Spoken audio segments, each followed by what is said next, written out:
ಬಾನುಲಿ ಬೇಸಾಯ, ದಣಿವರಿಯದ ಕೃಷಿಗೆ ನಮ್ಮ ಸಹಾಯ.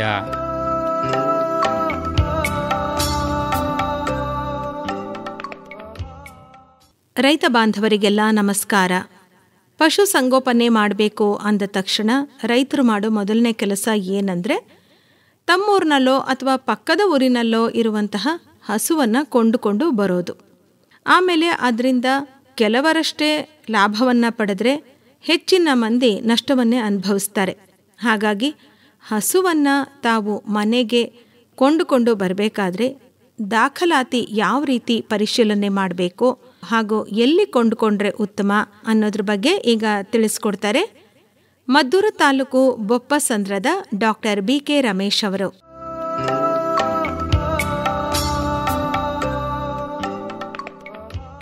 ಈಗ ಹಸುಗಳಿಗೆ ನಂಬರ್ ಕೊಟ್ಟಿರ್ತಾರೆ, ಪ್ರತಿಯೊಂದು ದಾಖಲಾತಿ ಹಸುವಿನ ಬಗ್ಗೆ ಇರುತ್ತೆ.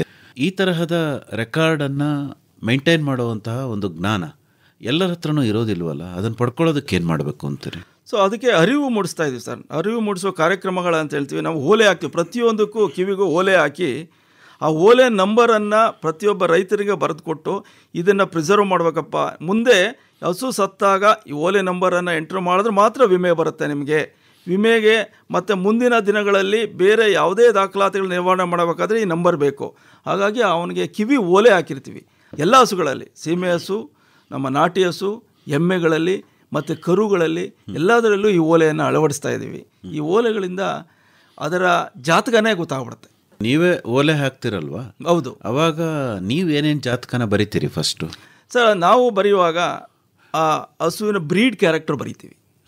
ಯಾವ ಬ್ರೀಡ್ ಇದು, ಮತ್ತು ಎಷ್ಟು ವಯಸ್ಸಾಗಿದೆ ಇದಕ್ಕೆ, ಮತ್ತು ಇದರಲ್ಲಿ ಓನರ್ ಯಾರು, ಅದರ ಓನರು, ಇದು ಹಿಂದೆ ಇನ್ಶೂರೆನ್ಸ್ ಮಾಡಿದ್ರಾ ಇಲ್ವಾ, ಹೌದು ಅಥವಾ ಇಲ್ಲ, ಇನ್ಶೂರೆನ್ಸ್ ಮಾಡಿಲ್ಲ ಅಂತ ಯಾವ ಕಂಪ್ನಿಯಲ್ಲಿ ಇನ್ಶೂರೆನ್ಸ್ ಆಗಿದೆ, ಆ ಪಾಲಿಸಿ ನಂಬರ್ ಏನಿದೆ, ಅದೆಲ್ಲವನ್ನು ದಾಖಲಾತಿ ಮಾಡಿರ್ತೀವಿ ನಾವು. ಅದು ನೀವು ಒಂದು ಹಸುನ ಯಾರೇ ಒಬ್ಬರು ಖರೀದಿ ಮಾಡುವಾಗ ಅಥವಾ ಸಾಕುವಾಗ ಇರುವಂತಹ ಒಂದು ಬೇಸಿಕ್ ಮಾಹಿತಿ, ಬೇಸಿಕ್ ಪಾಯಿಂಟ್ ಅದು. ಆಮೇಲೆ ಅದನ್ನು ತೆಗೆದುಕೊಂಡು ಅದನ್ನು ಮುಂದುವರಿಸಬೇಕಾಗತ್ತೆ. ಅದರಲ್ಲಿ ಡಾಕ್ಟರ್ ಸೀಲು ಸಿಗ್ನೇಚರ್ ಇರುತ್ತೆ. ಜೊತೆಯಲ್ಲಿ ಡಾಕ್ಟ್ರ್ ಯಾರು ಅಂತೇಳಿ, ಇವತ್ತು ಇಂಜೆಕ್ಷನ್ ಮಾಡೋರೆಲ್ಲ ಡಾಕ್ಟ್ರುಗಳಾಗ್ಬಿಟ್ಟವ್ರೆ ನಮ್ಮ ಪಶುಪಾಲನೆಯಲ್ಲಿ. ಅಂದರೆ ಸಣ್ಣ ಪುಟ್ಟ ಪ್ರಾಕ್ಟೀಸ್ ಮಾಡೋರೆಲ್ಲ. ಹಾಗಾಗಿ ಏನಾಗ್ತಿದೆ ಇದು ಅಂದರೆ KVC ನಂಬರ್ ಅಂತಿರುತ್ತೆ, Karnataka veterinary council registered doctor ನಂಬರ್ನ ಎಂಟ್ರ್ ಮಾಡಿರ್ತಾರೆ. ಅದನ್ನು ನೋಡಿ ರೈತರು ತಗೊಳ್ಬೇಕಾಗತ್ತೆ. ಆ ಒಂದು ಡಾಕ್ಟರ್ ಸಿಗ್ನೇಚರು ಸೀಲ್ ಇದ್ದಾಗ ಅದು ಅಥೆಂಟಿಕೇಟೆಡ್ಡು, ಅದು ಒಳ್ಳೆಯ ಹಸು, ಅದರಲ್ಲಿ ಅದು ಸತ್ಯವಾದಂಥ ಸಂಗತಿಗಳಿದೆ ಅದರಲ್ಲಿ ಅನ್ನೋ ಒಂದು ಭಾವನೆ ಬರುತ್ತೆ.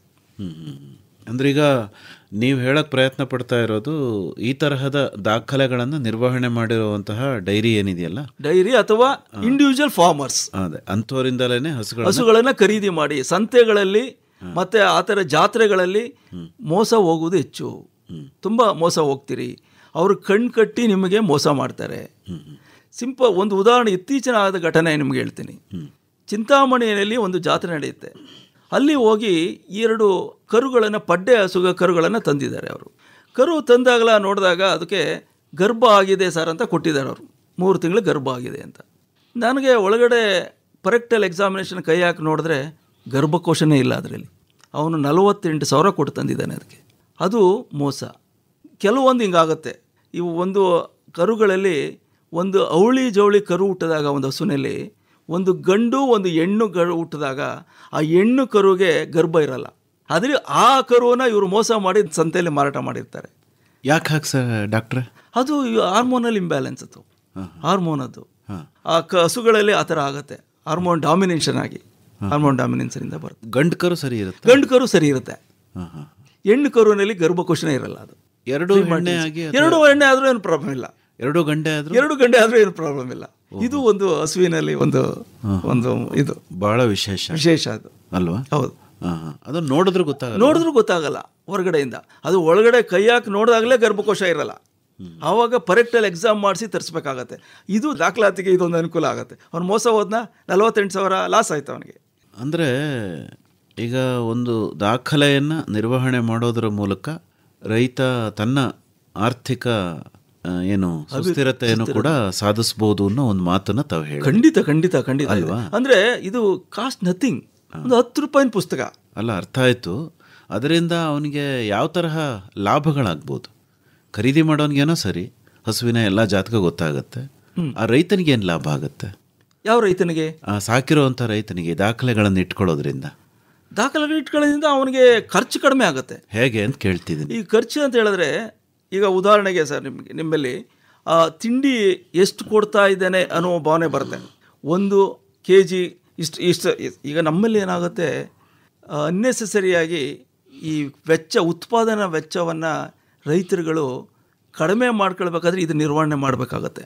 ಈಗ ಎಷ್ಟು ತಿಂಡಿ ಕೊಡ್ತಾ ಇದ್ದೀನಿ, ಯಾವ ಕಾಲಕ್ಕೆ ತಿಂಡಿ ಕೊಡ್ತಾ ಇದ್ದೀನಿ, ಎಷ್ಟು ಟೈಮಲ್ಲಿ ತಿಂಡಿ ಕೊಡ್ತಾ ಇದ್ದೀನಿ, ಯಾವ್ಯಾವ ತಿಂಡಿ ಕೊಡ್ತಾ ಇದ್ದೀನಿ, ಅದನ್ನು ಖರೀದಿ ಮಾಡೋದೇನು, ಅದನ್ನು ಉತ್ಪಾದನಾ ವೆಚ್ಚ ಕಡಿಮೆ ಮಾಡ್ಕೊಳ್ಬೇಕಾದ್ರೆ ತಿಂಡಿ ಮುಖಾಂತರ ತಿಂಡಿ ಖರ್ಚು ಕಡಿಮೆ ಮಾಡಬೇಕು. ಇಲ್ಲಿ ನಮ್ಮ ಟ್ರೀಟ್ಮೆಂಟ್ ಖರ್ಚು ಕಡಿಮೆ ಆಗಬೇಕು.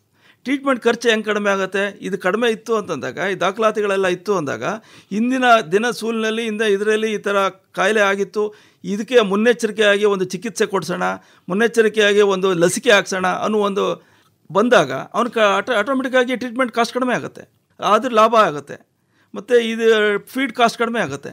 ಇದರಲ್ಲಿ ಇದಕ್ಕೆ ಅದನ್ನು ನಾವು ಪ್ರತಿದಿನ ಏನು ಮಾಡ್ತಿದ್ದೀವಿ, ನಾವು ಈಗ ಒಂದು ವಿಶಿಷ್ಟವಾಗಿ ಒಂದು ಗ್ರೂಪ್ ಮಾಡಿದ್ದೀವಿ ಸರ್, ವಾಟ್ಸಪ್ ಗ್ರೂಪ್ಗಳು ಅಂತ. ಈಗ ಒಂದು 10 ಜನ ರೈತರುಗಳು, ಒಂದು 5 ಹಸು 3 ಹಸು 4 ಹಸು ಕಟ್ಟಿರ್ತಕ್ಕಂಥ ರೈತರುಗಳನ್ನ ವಾಟ್ಸಪ್ ಗ್ರೂಪ್ಗಳು ಮಾಡ್ತೀವಿ. ಆ ಗ್ರೂಪ್ಗಳಲ್ಲಿ ನಾನು, ರೈತರುಗಳೆಲ್ಲ, ಮತ್ತು ಪಕ್ಕದಲ್ಲಿರ್ತಕ್ಕಂಥ ನಮ್ಮ ಪಶು ಸಖಿಯರು ಇರ್ತಾರೆ, ಅವರನ್ನು ಗ್ರೂಪಿಗೆ ಸೇರಿಸ್ಕೊಂಡಿರ್ತೀವಿ.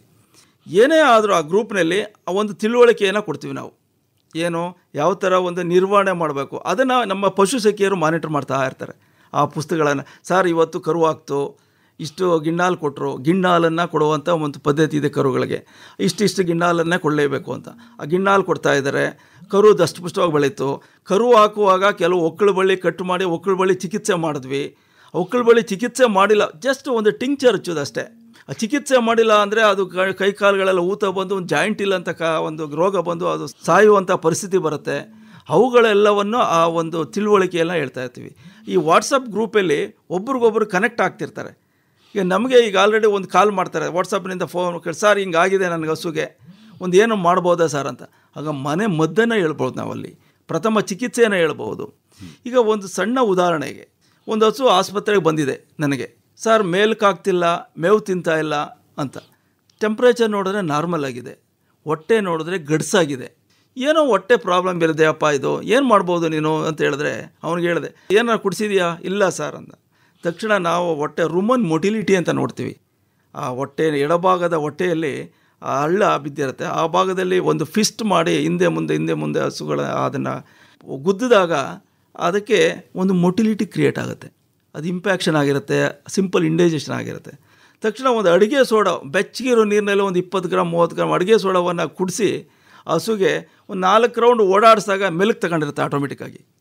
ಚಿಕಿತ್ಸೆನೇ ಬೇಕಾಗಿಲ್ಲ ಅದಕ್ಕೆ 100 ರೂಪಾಯಿ ಖರ್ಚು ಮಾಡ್ತಾರೆ ರೈತರು. ಇಂಥ ಸಣ್ಣ ಪುಟ್ಟ ಕಾಯಿಲೆಗಳನ್ನು ತಾವೇ ಮಾಡ್ಕೊಳ್ಬೋದು ಅನ್ನುವುದೇನು. ಉದಾಹರಣೆಗೆ ಇನ್ನೂ ಒಂದು ಸರ್, ನಮ್ಮಲ್ಲಿ ಫಾರ್ಮಾಸ್ಯೂಟಿಕಲ್ಗಿಂತ ನ್ಯೂಟ್ರಾಸ್ಯೂಟಿಕಲ್ ಹೆಚ್ಚು ಈ ಆಹಾರದ ನೀಡುವಿಕೆಯಲ್ಲೇ, ಅದನ್ನು ಕ್ರಮಬದ್ಧತೆ ನೀಡುವಂಥ ವ್ಯವಸ್ಥೆಯಲ್ಲೇ. ಉದಾಹರಣೆಗೆ ನಮ್ಮಲ್ಲಿ ಹೇಳ್ತಾರೆ ರೈತರು, ಈ ಡೈರಿ ಫೀಡ್ಸ್ ಬರುತ್ತೆ, ಹೇಗೆ ಕೊಡ್ತಾಯಿದ್ದೀರಿ ಅಂತ ಕೇಳಿದ್ರೆ, ಸರ್ ನೀರಿಗೆ ಹಾಕ್ತೀವಿ, ನೆನೆ ಹಾಕ್ತೀವಿ, ಕೊಡ್ತೀವಿ ಸರ್ ಅಂತ.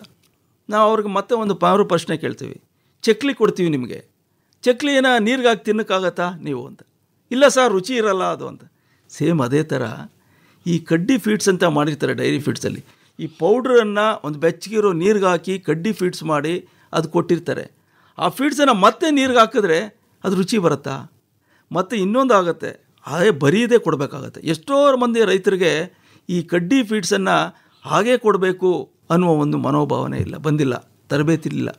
ಜೊತೆಯಲ್ಲಿ ಆ ಜೊಲ್ಲು ಬರುತ್ತೆ ನಮ್ಮಲ್ಲಿ ಬಾಯಿನಲ್ಲಿ. ಅದೇ ಥರ ಹಸುವಿನಲ್ಲಿ ಆ ಕಡ್ಡಿ ಫೀಡ್ಸನ್ನು ತಿಂತಾ ಇದ್ದಾಗ, ಒಣ ಫೀಡನ್ನು ತಿಂದಾಗ ಜೊಲ್ಲು ಬರುತ್ತೆ, ಆ ಲಾವಾರಸ. ಆ ಜೊಲ್ಲು ಒಳಗಡೆ ಅಸಿಡಿಟಿಯನ್ನು ಕಡಿಮೆ ಮಾಡುತ್ತೆ, ಅಸಿಡಿಟಿ ಬರುತ್ತೆ. ಹಸುಗಳಿಗೂ ಅಸಿಡಿಟಿನ ಅಂತ ಕೇಳ್ಬೋದು ನೀವು. ಖಂಡಿತ ಹಸುಗಳಲ್ಲೂ ಅಸಿಡಿಟಿ ಬರುತ್ತೆ, ಹೆಚ್ಚು ಆಮ್ಲೀಯತೆ ಜಾಸ್ತಿ ಆಗುತ್ತೆ. ಆಗ ಈ ಜೊಲ್ಲು ಜಾಸ್ತಿ ಹೋದಾಗ ಅದನ್ನು ನ್ಯೂಟ್ರಲೈಸ್ ಆಗುತ್ತೆ.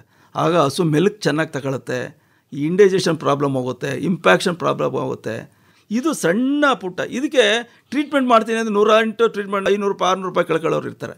ಅವ್ರ ಮನೆಯಲ್ಲೇ ಮದ್ದಿರುತ್ತೆ, ಒಂದು ಅಡುಗೆ ಸೋಡಾ ಕುಡಿಸ್ರಪ್ಪ, ಚೆನ್ನಾಗಿ ಹೊಟ್ಟೆಯನ್ನು ಬೆಳಿಗ್ಗೆ ಎದ್ದ ತಕ್ಷಣ ಮೈಯೆಲ್ಲ ಉಜ್ಜಿ ಹೊಟ್ಟೆಯನ್ನು ಅಮುಕಿ ಒಂದು 4 ರೌಂಡ್ ಓಡಾಡಿಸಿ.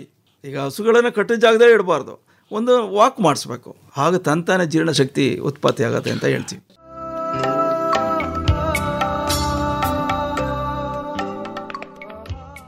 ಡಾಕ್ಟರ್ BK ರಮೇಶ್ ಅವರ ಮಾತುಗಳನ್ನ ಕೇಳಿದ್ರಲ್ವಾ? ಮತ್ತೊಂದು ಹೊಸ ವಿಚಾರದೊಂದಿಗೆ ಮುಂದಿನ ಕಾರ್ಯಕ್ರಮದಲ್ಲಿ ಮತ್ತೆ ಭೇಟಿಯಾಗೋಣ. ನಮಸ್ಕಾರ.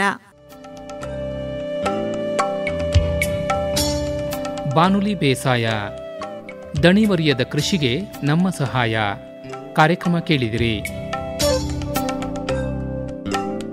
ಪ್ರಸ್ತುತಿ ಆರ್ ಲೋಕೇಶ್ವರಿ.